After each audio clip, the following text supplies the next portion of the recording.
Hey, this is me building and strategizing my 400k per year profit solo consulting business right in front of your eyes. And the way that these videos work is that they follow the exact same structure basically every single day.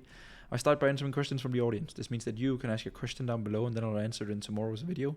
It's a good engagement hack and yeah, it works pretty well. So the channel you're watching right now is my daily update. So just pop your question in the comments, then I'll answer it. I promise you. Then I run you through business stats, which is just a big sheet right here that tracks the growth of my social channels, but also cash and revenue. Then I talk to you about what I did today and what I'll do tomorrow. And then we do some live strategy, which is basically just me brainstorming on how I'm planning to get to $1 million a year by following a business and a rule set, kind of like a set of rules, where I am only allowed to take calls 3 days a week to protect my time, but also to make sure that I'm always having time for actually moving the needle within my business. So that I'm building my own and not just my clients, and then also operating at 85% profit margins. All right. So we head into the Daily Updates YouTube channel. We go into community, and then we basically scroll all the way down until we haven't interacted with a comment. And there's only one today, so that is all good. It is from Joseph, and Joseph says, "Hey Fred, in a previous video you mentioned that video editing is a difficult niche because of the saturation of third world editors. I'm currently getting around 2 high-ticket coaching clients per month purely through YouTube Organic, but it honestly feels like I'm pushing a boulder uphill. Am I wasting my time building a coaching business in this niche? Should I pivot or stick with it since I've already got some proof of concept? Appreciate your thoughts, mate."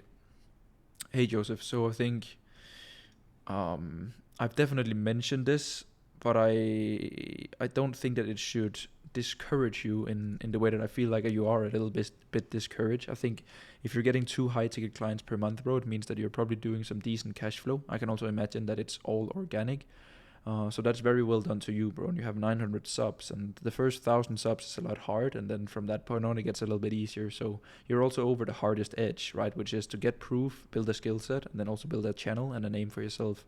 So I think you're doing very well here, bro. I think the main thing that will probably help you a lot is to go from Joseph, the video editing guy, to more like Joseph, the content guy, so where it's not really how to edit, but it's like how to make money from content, how to be a content agency, how to build out YouTube strategies with like scripting, outlining, editing, and packaging YouTube videos for larger creators, how to build their brand on Instagram through reels, carousels, and stories.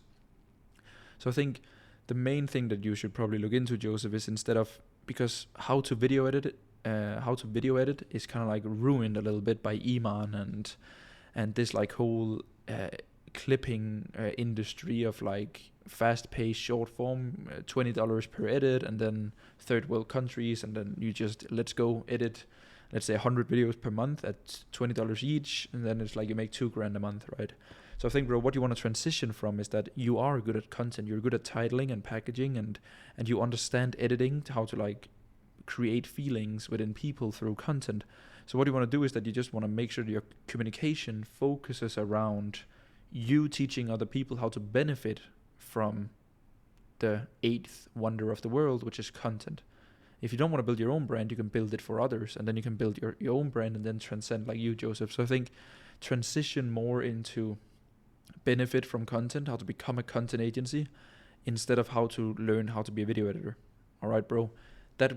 I think that will make so many positive changes to a business, because you'll attract like way better people, and you will also separate yourself from this like a little bit of annoying thing to be like, I teach people how to edit, because at the end of the day, nobody wants to edit.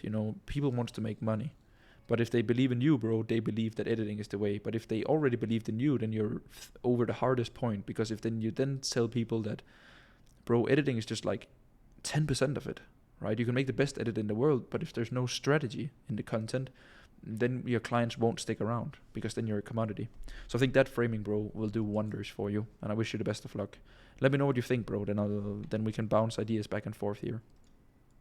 That was the only question today. So now we do business stats, which is basically just me tracking the growth of my social channels, and also cash and rev, of course. So main channel has 6397. So we go down, and it's a new month, right? Today is the 2nd of July. So now I'm tracking the 1st of July here, 6397. And for the Instagram, 2983, and here 294. And for revenue, nothing yet this month, but I'll check my cost here because always on the first I have some expenses. Not on that card. Yeah, 17 bucks on Google. No, there we go. Very nice. For my to-do list, today is Wednesday, which is the day that I have client calls. So I had a lot of client calls today and Slack client communication, which is actually the only thing that I've done today. So now I'm going for a walk. It's 6 p.m. And then tonight I'll do some work on my own content. I also posted an Instagram post that will cover in strategy and wrote a copy there. I did like a month recap. So I'll walk you through that actually. Just to like give you some context on it. So I think if we kind of have to zoom in a little bit here. Okay, not like that. There we go. So just wanted to run you through this copy that I wrote and just like give you your thoughts because it's a large part of my strategy, you know. So another month, another update, June recap, and then I basically just like run people through how the month of June went in terms of 63.7k in contracted, almost around 43k in cash. This is only 43 straight because I also have bank transfers. I spent $0 on ads. I have cost, graphic designer, and softwares for 2.4k and an editor. And then I made $41,000 in personal profit. And as I wrote here, my business is too healthy, right? And you heard that right, because right now my business is operating at 94.3% profit, right? After all expenses and fees, which is too high. Like it is too high. Like there's no discussion, no nothing. Like it is simply too high. Because there's a reason to why I want to operate my business at 85% margin. And you want to know why? It is because that is, in my opinion, a place where you can still reinvest 5% into a creative director or a team or an editor or software. And then you can invest 10% into ads, and basically something that drives business growth. It can also be an employee. But right now, you know, I'm doing these numbers fully organic, and it shows that there's huge market fit, and it shows that people really want the offer, and it shows that the offer is working. Also because my renewal rate is 75%. So I'm basically just an idiot right now for not taking advantage of this and spending money on ads and getting people into my ecosystem, right? So like the business is too healthy, and that's why I wanted to like write this post a little bit, because a lot of people will see it as a good thing and I see it as a problem. And at the same time, I knew this day would come, right? So I'm not really too concerned about it, because I knew that the way that I wanted to structure this business was that I wanted to have a lot of months of data and feedback by being in the trenches and working one-on-one with my clients, so that I could actually learn not only what worked for my own business, but what also worked for my clients' businesses, right?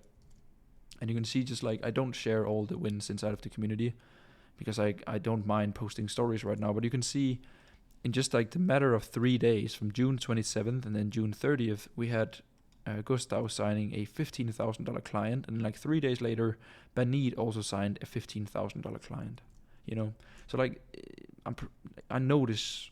I know my methods work, and it's kind of productized at this point, which is also why I'm building the program, right?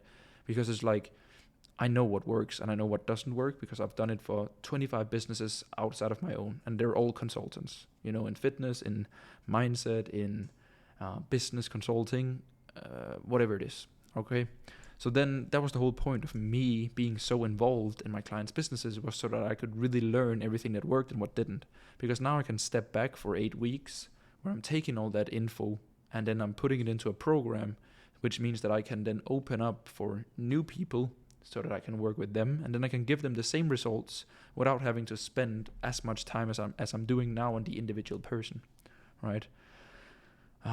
Because it is kind of a little bit it is of course on purpose, but you can argue that it's selfish, right? Because I want to make more money in my business, but I've also realized over time here that the more money my clients make and the happier my clients are, which is, there's typically a direct correlation between happiness and money made, the more money I make, right? So like, it's the biggest win-win loop ever. It's that the more focused I am on clients and them getting better results, making more money and being happier, the more they'll stick around and pay me, so that I make more money from my clients winning. And once you realize that, then it's kind of like game over a little bit, you know? So more involvement from my end gives me more feedback and data, which the more feedback and data and precise feedback and data I have, the better of a program and service I can deliver, right? So my goal is to always be involved, but not as much as I am right now. It's 75% renewal rate on my 9.5k mentorship, but it's also the reason why I can't scale. You know, I paused enrollment and then dedicating the next 8 weeks here to building out my program. So that is kind of like the reflections that I have for you today. I just did that recap post for the month, and then the next 8 weeks is just going to be YouTube, Instagram Reels, program, and clients. So stay tuned for some videos on main channel as well. I'm currently scripting out one right now that I'm hopefully recording this weekend. And I think that's it. Stay tuned. It's going to be nice. I appreciate you watching this video and daily series and following along. And if you have any questions, drop them down below. And that's it. See ya.